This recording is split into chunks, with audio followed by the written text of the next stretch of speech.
TG Plus News edizione di Venezia, buongiorno. In apertura del nostro notiziario la cronaca. La Polizia di Stato ad epilogo di indagini coordinate dalla Procura distrettuale di Venezia su un'organizzazione criminale transnazionale dedita al narcotraffico ha eseguito una misura cautelare nei confronti di 4 soggetti di origine nigeriana, gravemente sospettati di essere organici al sodalizio investigato.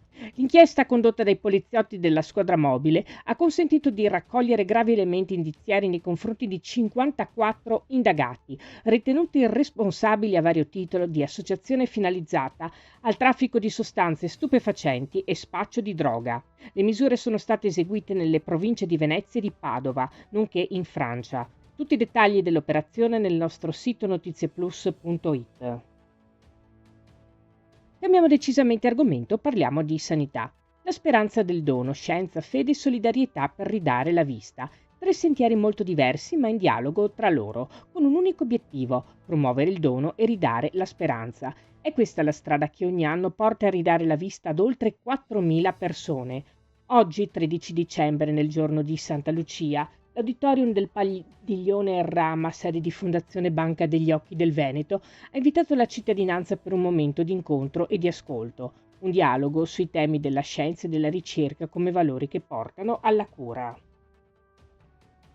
Ancora cronaca. La prossima settimana sarà aperto al pubblico un primo segmento di circa 1,1 km del nuovo percorso ciclabile che collega l'abitato di Scaltenigo a via Don Orione, consentendo così il transito in sicurezza di ciclisti e pedoni fino al centro del paese.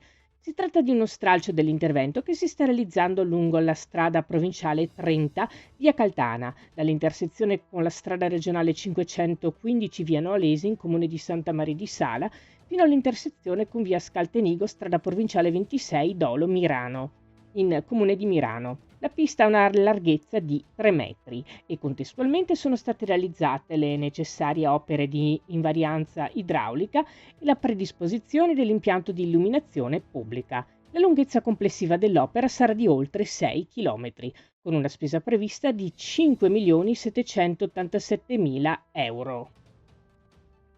Voltiamo pagina. Burano si accende dell'atmosfera natalizia. Fino a domenica 14 dicembre in zona Pescheria prendono vita i mercatini di Natale organizzati dall'associazione Non Solo Carnevale, in collaborazione con Info Burano, Protezione Civile e Gruppo Avis Burano, con il patrocinio del Comune di Venezia. L'iniziativa inserita nel palinsesto delle città in festa si svolgerà per tutto il fine settimana, dalle 10.30 alle 18.30, con oltre 20 espositori presenti nei banchetti, dove sarà possibile fare acquisti immersi in un sottofondo musicale natalizio. La magia si fa spettacolo domenica 14 dicembre, quando Babbo Natale arriverà in barca per regalare emozioni ai più piccoli. Si chiude qui il nostro notiziario. Grazie per averci seguiti. Arrivederci.